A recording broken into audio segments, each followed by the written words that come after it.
Kisah manusia setengah batu. Ketahuilah wahai raja, sesungguhnya ikan-ikan itu memiliki keanehan yang jika dituliskan dengan jarum di sudut-sudut mata pun akan membuat penasaran untuk dibaca dan menjadi teladan berharga bagi orang yang bisa mengambil pelajaran darinya. Ketahuilah baginda, dahulu orang tua hamba adalah raja di negeri ini. Namanya terkenal sebagai Raja Mahmud dari Kepulauan Hitam. Ia pemilik 4 gunung itu dan ia wafat setelah berkuasa selama 70 tahun. Sepeninggal ayah, hamba menggantikannya sebagai raja dan mengawini putri paman hamba. Permaisuri hamba sangat mencintai hamba, sehingga ia tidak mau menyentuh makanan atau minuman ketika terpisah dari hamba. Ia tak makan dan minum sampai bertemu dengan hamba. Demikianlah kami hidup bersama selama 5 tahun. Suatu hari istri hamba pergi ke kamar mandi, dan hamba memerintahkan juru masak untuk mempersiapkan makan malam yang mewah untuknya. Lalu hamba masuk ke kamar pribadi hamba untuk beristirahat seraya memerintahkan 2 orang jariyah untuk menemani hamba. Keduanya mengikuti hamba. Hamba berbaring dan mereka duduk di dekat kepala dan kaki hamba. Namun, hamba tidak dapat tidur. Hamba memikirkan istri hamba yang belum juga keluar dari kamar mandi. Hamba berbaring dengan mata tertutup sedang jariyah-jariyah itu menemani hamba. Hai Mas Udah, sungguh kasihan tuan kita ini karena memiliki istri yang mengkhianatinya, kata jariyah yang berada di dekat kepala hamba kepada jariyah yang satunya yang bernama Mas Udah. Apa yang bisa kita katakan? Semoga Allah melaknat semua istri yang berkhianat dan suka melacur. Sungguh tidak pantas bagi seorang raja seperti tuan kita ini memiliki istri seperti anjing yang setiap malam selalu pergi berzina. Apakah tuan kita tidak menyadari bahwa permaisuri tidak pernah mendampinginya setiap malam? Ucap Mas Udah. Sungguh kasihan. Semoga Allah menyiksa permaisuri yang jahat itu. Ia selalu memasukkan sesuatu ke dalam minuman baginda menjelang tidur. Setelah meminumnya, baginda akan tertidur seperti orang mati. Kemudian ketika pagi tiba, permaisuri pezina itu pulang dan membaui hidup baginda dengan asap dupa hingga beliau terbangun.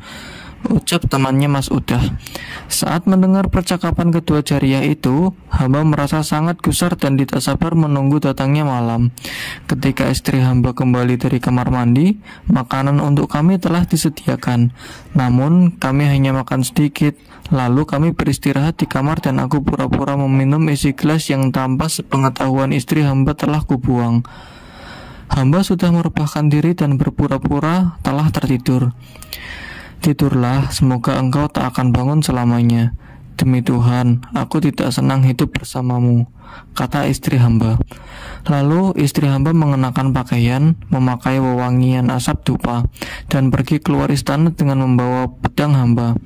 Hamba bangun dan mengikutinya ketika ia meninggalkan istana.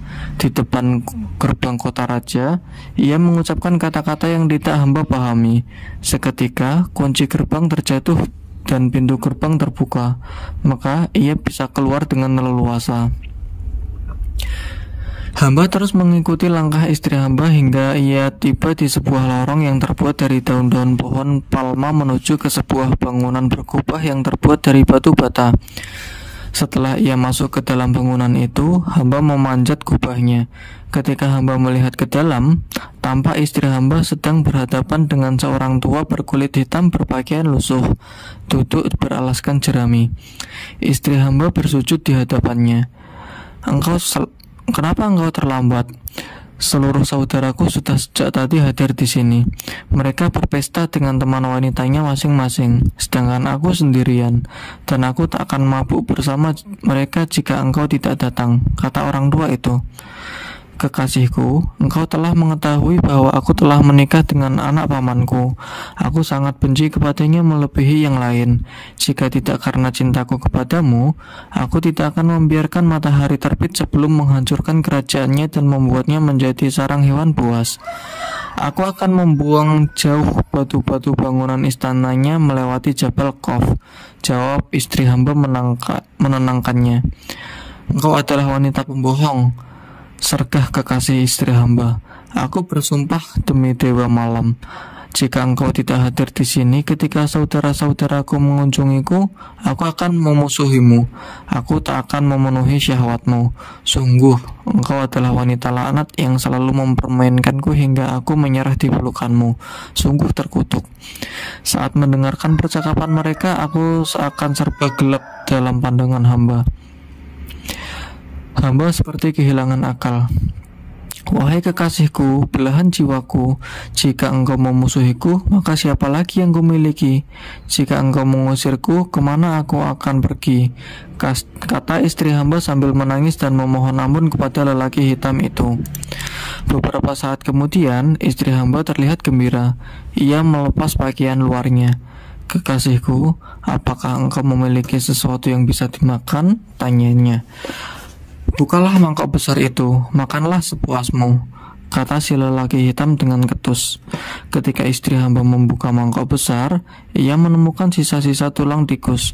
Lalu ia memakannya dengan lahapnya. Di dalam kendi itu ada sedikit homer. Minumlah, kata si lelaki hitam itu lagi. Kemudian istri hamba meminum homer. Setelah mencuci tangan, ia mendekati si lelaki hitam, melepas pakaian dan berbaring di sampingnya.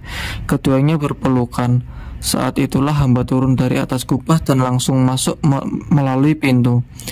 Hamba segera menyambar pedang yang dibawa oleh istri hamba dan menebaskannya kepada lelaki hitam itu. Hamba mengira lelaki hitam itu telah mati. Tidak terasa, fajar mulai menyingsing, dan Ratu Syahrazad memotong ceritanya untuk dilanjutkan pada malam berikutnya. Ketika pagi sudah sempurna, Raja Syahryar berangkat ke Balairung kerajaan, mengurus pemerintahan hingga Balairung kerajaan ditutup pada sore hari. Kemudian Raja Syahryar kembali ke istana.